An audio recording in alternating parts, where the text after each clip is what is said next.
பிள்ளை நல்ல பிள்ளையாக, வெற்றி உள்ள ஒரு பிள்ளையாக, நீதியின் பிள்ளையாக,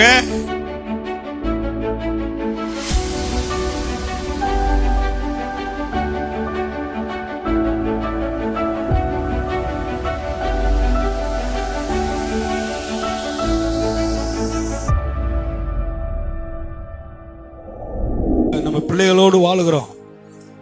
நம்ம பிள்ளைகளுக்கு ஒரு தெய்வீக பாதுகாப்பு கர்த்தர் தான் கொடுக்க முடியும் இந்த பொல்லாத உலகத்தில். அதுலேயும் அந்த பாதுகாப்புக்காக தாய் ஜெபிக்கலாம், தகப்பன் ஜெபத்தோடு கூட பிரயாசப்படணும். தகப்பன் ரொம்ப முக்கியம். அதனால தான் ஒரு நல்ல தகப்பன் தன் பிள்ளைகளுக்கு நல்லவைகளை என்ன பண்ணுகிறான், வைத்து போகிறான். வேதம் சொல்லுது, நல்லதை காட்டுகிறான், நல்லதை சொல்லுகிறான், பிள்ளைகளுக்கு நல்லதை எடுத்து காட்டுகிறான், பிள்ளைகளுக்கு ஒரு எடுத்துக்காட்டாக வாழுகிறான் ஒரு நல்ல தகப்பன். ரொம்ப முக்கியம். அந்த பிரயாசம் விடுதலை ஆக்குங்க. நான் ஒரு பிரயாசம் பட மாட்டேன் அப்படின்னா நிச்சயமா கஷ்டம்தான்.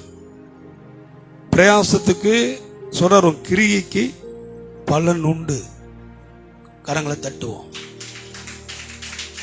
உடைய பிரயாசத்திற்கு பலன் உண்டு, உடைய முயற்சிக்கு பலன் உண்டு, நீ எடுக்கிற காரியங்களுக்கு பலன் உண்டு. நிச்சயமா தேவன் உனக்கு பலனை அளிப்பார். நம்புறீங்களாங்க? ஆமே, இதை நம்புறீங்களா? நம்முடைய அழுக கண்ணீர் கர்த்தர் சொல்ற காரியம் நிச்சயமா நடக்கும். இப்ப சத்துரு கையில் இருக்கிறாங்க, ஆனா உன்னுடைய விசுவாசம், உன்னுடைய பிரயாசம், உன்னுடைய நம்பிக்கை அவர்களை சத்துரு கையிலிருந்து திரும்பி வந்துருவாங்க. அப்படின்னா திரும்ப உன் பிள்ளை நல்ல பிள்ளையாக, வெற்றி உள்ள ஒரு பிள்ளையாக, நீதியின் பிள்ளையாக, சமாதானத்தின் பிள்ளையாக, ஒரு தகப்புடைய முயற்சி ஜெபம் இதை செய்யும்.